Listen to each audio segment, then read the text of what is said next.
Hi friends, welcome back to our channel TNPSC for success. இந்த வீடியோக்குள்ளே போகிறதுக்கு முன்னாடி வந்துட்டு நான் சில விஷயங்களை வந்து சொல்லணும். என்ன அப்படின்னா, குரூப் 4 குரூப் 2 ரெண்டுத்துக்குமே வந்துட்டு சிலபஸ் மாற்றிருக்காங்க. அந்த விஷயம் வந்து உங்கள் எல்லாத்துக்குமே தெரியும். இந்த வீடியோவில் வந்துட்டு குரூப் 4ல் தமிழில் வந்துட்டு கலைச்சொற்கள் அறிவோம் அப்படின்னு சொல்லிட்டு ஒரு டாபிக் கொடுத்துருக்காங்க இல்லைங்களா, அழகு 4ல். ஸோ அதில் வந்துட்டு 10 கேள்விகள் வந்து நம்மளுக்கு கேட்குறாங்க. ஸோ அதனால் இது ரொம்ப ஈஸியான டாப்பிக்காக இருக்கிறதுனால கண்டிப்பாக வந்து இது நம்ம ஞாபகம் வச்சுக்கிறதுக்கும் ஈஸியாக இருக்குங்கிறதுனால தான் நான் இந்த வீடியோவை வந்துட்டு ரொம்ப சீக்கிரமாகவே நான் அப்லோட் பண்ணுறேன். குரூப் 2 மெயின்ஸுக்கு, குரூப் 4 இது ரெண்டுத்துக்குமே வந்துட்டு சேனலில் வந்து சில டாபிக் எல்லாமே, அதாவது வரலாறு சம்மந்தமாக, புவியியல் சம்மந்தமான கண்டென்ட் எல்லாமே நம்ம சேனலில் போட்டிருக்கோம். நீங்கள் வந்துட்டு அதை போய் பாருங்கள். அதுக்குண்டான லிங்க்கை வந்துட்டு நான் டிஸ்கிரிப்ஷன் பாக்ஸில் கொடுக்குறேன். இன்னொரு விஷயம் என்ன அப்படின்னா, நீங்கள் வந்துட்டு சப்ஸ்கிரைப் பண்ணால் மட்டும்தான் எனக்கு ரொம்ப மோட்டிவேட்டாக இருக்கும். அப்போ தான் அடுத்தடுத்து வீடியோ கொடுக்கறதுக்கு எனக்கு ஒரு மோட்டிவேட்டாக இருக்கும். நீங்கள் வந்துட்டு சப்ஸ்கிரைப் பண்ணாமல் நிறையா பேர் பார்க்குறீங்க.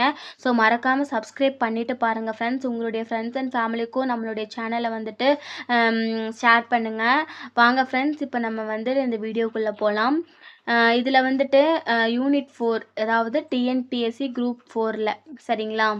இதில் பாருங்கள், கலைச்சொற்கள் அறிவோம் அப்படிங்கிற டாப்பிக்கில் இதுதான் வந்துட்டு நம்மளுக்கு சிலபஸில் கொடுத்துருக்கிறது. இதில் வந்து பாருங்கள், பல்துறை சார்ந்த கலைச்சொற்களை, அதாவது அறிவியல், கல்வி, மருத்துவம், மேலாண்மை, சட்டம், புவியியல், தொழில்நுட்பம், ஊடகம், தகவல் தொழில்நுட்பம் உள்ளிட்ட பல்துறை சார்ந்த கலைச்சொல்லுக்கு நேரான தமிழ் சொற்களை அறிந்திருக்க வேண்டும் அப்படின்னு சொல்கிறாங்க.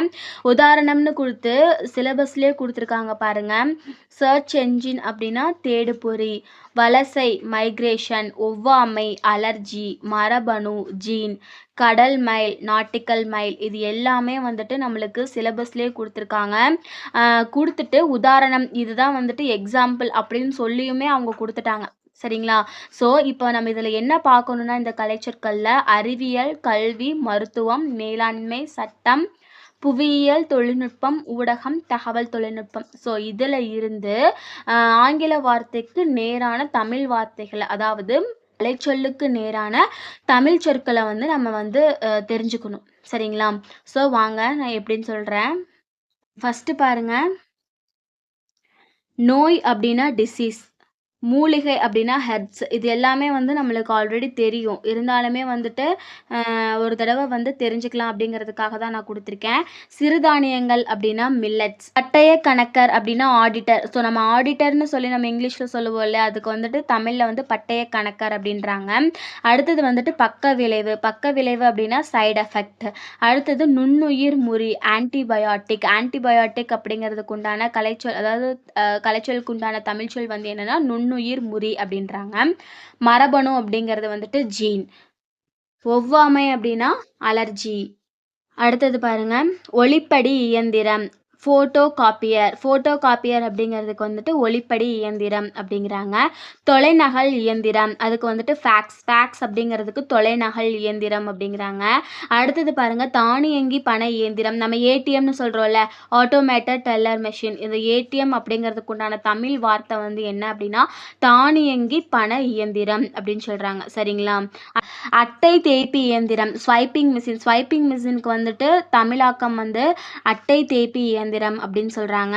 அடுத்தது பாருங்க, திறன் அட்டை அப்படின்னா ஸ்மார்ட் கார்டு. நம்ம ஸ்மார்ட் கார்டு அப்படின்னு சொல்கிறதுக்கு வந்து தமிழில் வந்து என்னென்னா திறன் அட்டை அப்படின்னு சொல்கிறாங்க சரிங்களா. அடுத்தது வந்துட்டு சில்லு அப்படின்னா சிப்பு. நம்ம வந்து மொபைலில், அந்த லேப்டாப், அதாவது வந்துட்டு இந்த மின்னணு பொருட்கள் எல்லாத்துலேயுமே சிப்புன்னு நம்ம சொல்லுவோம்ல, அதுக்கு வந்து தமிழ் வார்த்தை வந்து என்னென்னா சில்லு அப்படிங்கிறாங்க சரிங்களா. அடுத்தது ஆளறி சோதனை கருவி, அது வந்து என்னென்னா biometric device. So biometric device நம்ம அந்த கைரேகை வைக்கிறது, அப்புறம் கருவிலையை பதிவு பண்ணுறது, பயோமெட்ரிக் பண்ணணும் அப்படின்றாங்களே இந்த ஆதார்லலாம். ஸோ அப்போ பயோமெட்ரிக் அப்படின்னா என்னென்னா ஆளறி சோதனை கருவி அப்படின்றாங்க சரிங்களா. அடுத்தது ஏவு ஊர்தி, லான்ச் வெஹிக்கிள் அப்படின்னா ஏவு ஊர்தி அப்படின்றாங்க.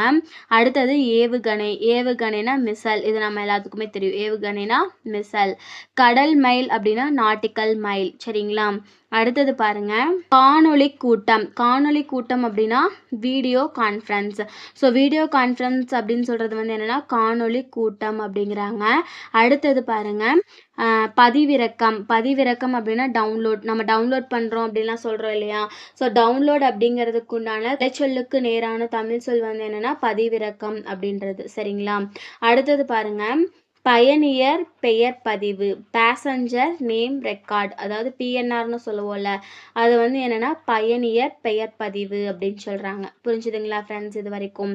அடுத்தது பாருங்க, மின்னணு கருவிகள் அப்படின்னா எலக்ட்ரானிக் டிவைசஸ். அதாவது எலக்ட்ரானிக் டிவைஸ் எல்லாமே வந்து என்னென்னா மின்னணு கருவிகள் அப்படின்னு சொல்லிட்டு நம்ம சொல்லுவோம். சரிங்களா? அடுத்தது மீநுண் தொழில்நுட்பம் அப்படின்னா என்னென்னா நானோ டெக்னாலஜி. நானோ டெக்னாலஜி அப்படின்னு நம்ம படிச்சிருப்போம்ல, இதுக்குண்டான தமிழ் வார்த்தை வந்து என்னென்னா மீநுண் தொழில்நுட்பம் அப்படின்றாங்க. நானோனாலே ரொம்ப ரொம்ப சின்னது, அதனால மீநுண் அப்படின்றாங்க. அடுத்தது பாருங்க, பயோடெக்னாலஜி. பயோடெக்னாலஜினா என்னென்னா உயிரி தொழில்நுட்பம் அப்படின்றாங்க. சரிங்களா ஃப்ரெண்ட்ஸ்? அடுத்தது பாருங்க, புற ஊதா கதிர்கள், ultra violet race. So ultra violet race அப்படின்னா புற ஊதா கதிர்கள் அப்படின்னு சொல்லுவோம். அடுத்தது விண்வெளி தொழில்நுட்பம் அப்படின்னா என்னென்னா ஸ்பேஸ் டெக்னாலஜி. அடுத்தது விண்வெளி கதிர்கள், காஸ்மிக் ரேஸ். காஸ்மிக் ரேஸ்னால் விண்வெளி கதிர்கள் அப்படிங்கிறது. அடுத்தது வந்துட்டு அகச்சிவப்பு கதிர்கள். அகச்சிவப்பு கதிர்களுக்கு நம்ம என்ன சொல்லுவோம்? அதாவது இன்ஃப்ராரெட் ரேஸ் அப்படின்னா அகச்சிவப்பு கதிர்கள் அப்படின்னு நம்ம சொல்லுவோம். சரிங்களா? இதில் வந்துட்டு ஒரு 28 வார்த்தைகள் வந்து நான் உங்களுக்கு கொடுத்துருக்குறேன் ஃப்ரெண்ட்ஸ். இது எல்லாமே வந்துட்டு ரொம்ப முக்கியமானதும் கூட, அதனால் பார்த்துக்கோங்க. கண்டிப்பாக இதுக்கு அடுத்தடுத்து வந்துட்டு நியூ சிலபஸில் இருக்கிறதுக்கு தகுந்த மாதிரியான வீடியோக்கள் எல்லாமே வந்துட்டு நம்மளுடைய சேனலில் வரும். உங்களுக்கு வந்துட்டு ஏதாவது டவுட்டு இல்லை உங்களுக்கு ஏதாவது கண்டென்ட் தேவைப்படுது அப்படின்னா மறக்காமல் எனக்கு வந்துட்டு கமெண்ட் பண்ணுங்கள். நான் முன்னாடியே சொன்ன மாதிரி நம்மளுடைய சேனலை வந்துட்டு சப்ஸ்கிரைப் பண்ணி ஷேர் பண்ணுங்கள் ஃப்ரெண்ட்ஸ். தேங்க்ஸ் ஃபார் வாட்சிங்.